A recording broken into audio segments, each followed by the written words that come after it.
you know, I spent almost 20 years of my life playing international sport. And ever since I've become the Prime Minister, I hardly have any time to watch sport, even on television. So this is going to be a great a holiday almost, a pleasure to really watch Winter Olympics in Beijing, and I'm really looking forward to that. Great. I understand that it is also your first visit to China since the COVID-19 pandemic began in early 2020. Of course, you'll be having discussions with your counterparts, with the Chinese leadership. So what are the issues you would like to discuss or you are discussing with your Chinese counterparts? Well, you know, Pakistan and China's relationship is one of those unique relationships that's passed through the test of time. It's gone through all the difficult phases which China has gone through and Pakistan, but our relationship has withstood that time. And in fact, the relationship has got stronger. And right now, the Belt and Road Initiative of President Xi Jinping and the CPEC being one of the main components of this great initiative. My idea is also when I meet the leadership, Premier Li and President Xi Jinping, the idea is to take this forward now. It started off with connectivity and power generation. Now we want it to move to the next stage, which is industrialization, which is information technology, and above all, agriculture, because agriculture is the mainstay of our country. Growing population, we need food security. So it's very important that we cooperate with China for improving the productivity of our agriculture. I know that China and Pakistan has a very special relationship. Well, that's known to many people, to everybody around China and Pakistan, but also a lot of people around the world. And it's called an all-weather strategic cooperative partnership. Iron brothers in our way. So to the region, however, what kind of impact do you think this kind of relationship has brought to the region? I think it's brought stability because because of our very powerful relationship, the whole region has basically been stable. We unfortunately right now Pakistan's problem, and I think to some extent China's, are with our big neighbor India. And I'm one of those people who firmly believes that we should resolve all our differences through political dialogue. But as I said, it's unfortunate that in India we have a government that is an extreme nationalist government. There hasn't been a government like this in India since our independence 74 years ago. And this government, unfortunately, we find it very difficult to move forward with it, specifically because of Kashmir. Now, Kashmir is our only issue with India, and rather than trying to resolve that issue, India has made things worse. So this is a problem, and I hope that sooner or later we will resolve it through political dialogue. But other than that, really, China and Pakistan's relationship has brought stability to the region. Of course, Afghanistan is a common neighbor that is very important both to Pakistan and to China. What is the consensus between Pakistan and China on Afghanistan, and how can the two sides cooperate in this regard? Well, firstly, it's about the people of Afghanistan. I mean, the consensus between Pakistan and China is that no nation has suffered like the people of Afghanistan. For 40 years, they've seen nothing but conflict. And this is the first time there is chance of peace, because there is no conflict going on right now in Afghanistan. But the problem right now is the prospect of a huge humanitarian crisis, because Afghanistan depended upon foreign aid. until the Taliban government took over, 75% of the budget of the Afghanistan government came from foreign aid. So once that aid left, the whole government is in a serious state of a crisis. I mean, they cannot deliver the services because they don't have the money, and their foreign exchange reserves have been frozen. So what China and Pakistan, and I think a lot of countries, even the European countries, everyone agrees that somehow likes and dislikes of the Taliban government should be set aside, and the only thing in all our minds should be the almost 40 million people of Afghanistan. Half of them are in a very precarious position of food insecurity. There's a prospect of famine, of starvation, malnutrition. And so we agree that the top priority of everyone should be the people of Afghanistan, 40 million of Afghanistan. And as I said, half of them in an extremely vulnerable stage right now. Indeed, that is the humanitarian concern that also China takes into its heart very much as Pakistan. Let's, of course, come back to talk about the bilateral economic relationship that is the China-Pakistan Economic Corridor Project, or CPEC, which has brought Pakistan direct investment from China totaling over $25 billion and created quite some jobs over the past 8 years. What do you think is the significance of this project for the economy and development of Pakistan? It's extremely significant because the Chinese investment which came in for connectivity and then of course for power generation came at a very crucial time in Pakistan, because we were facing twin problems. One was we were involved in this war on terrorism, and this war on terrorism cost Pakistan probably more than any other country, apart from Afghanistan. Pakistan suffered more than any other country. We had almost 80,000 people dead, and we had, over $100 billion lost to the economy. Our currency lost half its value. And on top of it, we had two very corrupt governments, which also caused the financial crisis. So therefore, China came in at the most difficult time for us, which is also one of the reasons why there is such love for the people of China, because, a friend in need is one you always remember, a friend who comes in when you really are desperate, and which we were. Now the CPEC is going on to the second stage.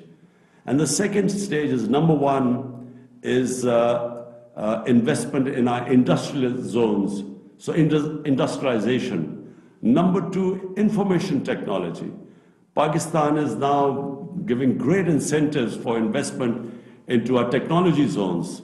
And then number three, I mentioned before, is agriculture, because Pakistan basically is an agricultural country. And we really need help in investment in productivity in our agriculture. So we're already signing MOUs with Chinese companies which will be mutually beneficial. So the Chinese companies will also gain a lot from investment there, and Pakistan will gain from the technology transfer. So CPEC is now in this phase 2. Great news, great news. Good to hear that. I understand that the year 2021 marked the 70th anniversary of diplomatic ties between China and Pakistan.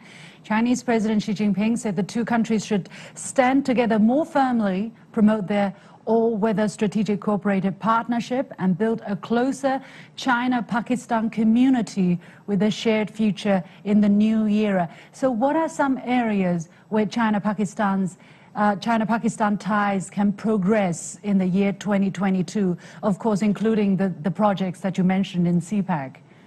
Well, Pakistan's emphasis since my government has come in is on geoeconomics. We have so far concentrated more on geostrategic importance rather than the geoeconomics. And so geoeconomics means my government's priority is to lift our people out of poverty. We have, unfortunately, almost 25% of our population below the poverty line. And the main consideration is to lift them up. And the role model we have in mind is, of course, China. No country in human history has ever lifted so many people out of poverty in such a short space of time as China. Because from what we know, they've lifted almost 700 million people out of poverty in the last 35, 40 years. And President Xi Jinping just announced the end of extreme poverty in China. So this, for me, is one of the greatest achievements in the history of mankind. It's never happened in human history before. So my government's concentration is somehow to lift our people out of poverty. And the model we look to is China's model. And this is where we hope to really learn the most from China. How do we we've had meetings on this before. How do we create wealth and then use that wealth to lift people on the bottom tier out of poverty? Yeah, we hope that China's example, China's experience can provide some inspiration for countries such as Pakistan. And we wish you really the best in that regard. As we talk, we have a lot of things to celebrate, but the world really has been suffering from COVID-19 and the kind of economic downfall that the pandemic has caused to us. So cooperation is extremely important. How do you see the overall cooperation between China and Pakistan in terms of fighting the pandemic? And in what ways has China supported Pakistan in fighting the pandemic? And looking forward, what else do you think can be done? Well, Pakistan, I'm very proud to say, is one of those few countries which coped with the pandemic better than the vast majority of the nations that are affected by the pandemic. We are considered amongst the top 3 countries which coped with the pandemic best of all. In other words, we saved our economy, and we also saved our people from the pandemic. Now, we learned a lot from China because as the pandemic spread, we immediately had very close contacts with China and learned a lot from the experience because it started in Wuhan city first of all, and then it went to other places. So we were in close cooperation. We learned a lot. We, of course, got when the vaccines came out, we, of course, got help from China, other countries too, but China helped us at that critical time. So, fortunately, we are very pleased to say that we were one of the few countries that coped with the pandemic better than others. Definitely, we hope that the situation will continue to improve and that we all walk out of this pandemic as soon as possible. Finally, in between China and Pakistan, we are good brothers, but Pakistan also has good relationship with other countries, and Pakistan and the United States are also good friends, let's say. But some media are saying that Pakistan-US ties would face challenges due to rising tensions between China and the United States. What is your comment? My comment is that the world does not need another Cold War. The world should not go through the situation where it's divided into 2 camps. And it does not benefit anyone. In fact, everyone suffers. But people gain if there's cooperation between the countries. We saw, in my lifetime, I saw the European Union came into being, and then we saw the standard of living of the entire European countries go up. So what I would say is that I hope that this does not escalate into another Cold War where we have to choose sides. We have good relationships with the US. We have probably what we call iron brother relationship with China. And we do not want there to be a situation where Pakistan has to say, look, if you are with China, then you have to cut off your relationship with other countries. In fact, what we want is Pakistan to play the role which it played in 1970, when Pakistan was instrumental in getting the United States and China together. The famous visit of Dr. Henry Kissinger was organized by Pakistan. So we hope to play that role. And my priority in Pakistan are the 220 million people in my country. And the only way my country, I will get my people out of poverty, the bottom tier out of poverty, is if we have economic well-being. And economic well-being comes with stability and peace. So if you have conflicts, the first thing that gets affected is your economy. And that's the last thing we want. Indeed, peace is the message and is the aspiration for the whole world. Finally, Your Excellency, if you were to give a message to the Chinese people who are watching this, who love Pakistan as much as the other way around, what would it be? Well, I want to wish the people of China happy Lunar Chinese New Year. And of course, it's the year of the tiger, which is my favorite animal. So I hope, this coming year brings peace and prosperity to China and the rest of the world. The same wishes from the Chinese people to the people of Pakistan, to you personally as well. Thank you so much, Your Excellency, Prime Minister of Pakistan, Imran Khan, for accepting this interview. All the very best to you. वज़ीर-ए-आज़म इमरान खान का चीनी TV को interview आप मुलाहज़ा कर रहे थे। वज़ीर-ए-आज़म ने कहा, पाकिस्तान में चीन की सरमायाकारी इंतहाई अहमियत के हामिल है। पाकिस्तान को एक तरफ दहशतगर्दी की जंग का सामना है। पाकिस्तान ने दहशतगर्दी के खिलाफ जंग में सबसे ज़्यादा नुकसान उठाया। दो बदगुमान हुकूमतें पाकिस्तान में माली बहरान का बाइस बनी। उन्होंने कहा, मैं समझता हूँ दुनिया एक और सर जंग की मुतहम्मिल नहीं हो सकती। ऐसी सूरत नहीं होनी चाहिए कि दुनिया दो हिस्सों में तकसीम हो। मुल्कों के दरमियान ताउन से ही लोगों को फ़ायदा हो सकता है। वज़ीर-ए-आज़म इमरान खान एक रोज़ा दौरे पर कोयटा रवाना हो गए। वफाकी वज़ीर इत्तलात और नशरियात फवाद चौधरी का कहना है, वज़ीर-ए-आज़म और आर्मी चीफ आज का दिन बलूचिस्तान में सिक्योरिटी फोर्सेस के जवानों के साथ गुजारेंगे। जवान जिनके अज़्म पहाड़ों से बुलंद और जज्बों में समुद्रों से ज़्यादा वसअत है, हमारा फ़ख्र और हमारा मान है। पाकिस्तान के ये बेटे मादरे वतन के लिए सरबकफ हैं। वफाकी काबीना का आज होने वाला इजलास मनसूख कर दिया गया। वज़ीर-ए-आज़म इमरान खान की दौरे क्वेटा में अहम मुलाकातें होंगी, नोशकी भी जाएंगे। सरकारी ज़राए के मुताबिक वज़ीर-ए-आज़म गवर्नर बलूचिस्तान, वज़ीर आला बलूचिस्तान, वफाकी और सूबाई वज़रा के साथ सानिया नोशकी के शोहदा की यादगार पर फूल चढ़ाएंगे। नोशकी में FC के जवानों से खिताब भी करेंगे। वज़ीर-ए-आज़म को नोशकी कैंप पर दहशतगर्दों के हमले के हवाले से ब्रीफिंग भी दी जाएगी। वज़ीर दाखिला शेख रशीद और दीगर वज़रा भी साथ हैं। वज़ीर-ए-आज़म इमरान खान क्वेटा में अहम इजलास की सदारत भी करेंगे। इजलास के दौरान वज़ीर-ए-आज़म को अमन अमान से मुतल्लिक़ ब्रीफिंग दी जाएगी। वज़ीर-ए-आज़म की ज़ेर सदारत सीपैक तरक्याती मंसूबों पर पेशरफ से मुतल्लिक़ इजलास भी होगा। और chief of army staff general Qamar Javed Bajwa Noshki पहुंच गए। ISPR का यह कहना है कि आर्मी चीफ पूरा दिन फौजी जवानों के साथ गुजारेंगे। आर्मी चीफ को फॉर्मेशन की इंसदाद दहशतगर्दी से मुतालिक सरगर्मियों से आगाह किया जाएगा। आर्मी चीफ 2 फरवरी का हमला नाकाम बनाने वाले जवानों की हौसला अफजाई करेंगे। वज़ीर-ए-आज़म और आर्मी चीफ को मजमूई सूरत हाल पर ब्रीफिंग दी जाएगी। वज़ीर-ए-आज़म और आर्मी चीफ मकामी कबायली इमायदीन से भी मुलाकात करेंगे। मज़ीद खबरों रिपोर्ट्स बुलेटिन का हिस्सा होंगे एक ब्रेक के बाद।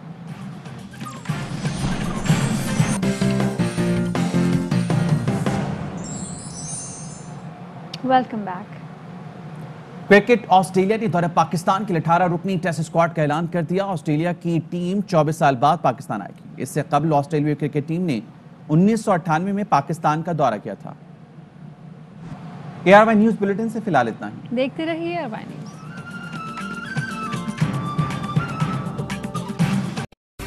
अहम तरीन खबरें अब एक क्लिक की दूरी पर। आपके पसंदीदा टॉक शोज हों या अहम मुल्की या गैर मुल्की शख्सियात की न्यूज कॉन्फ्रेंसेस, हर लम्हा बाखबर रहने के लिए सब्सक्राइब करें हमारा YouTube चैनल। मौसम की सूरत हाल हो या खेल के मैदान से खबरें, अपने मोबाइल फोन से मुल्की और बैनुल अक़वामी अहम खबरों तक रसाई के लिए डाउनलोड कीजिए मोबाइल ऐप।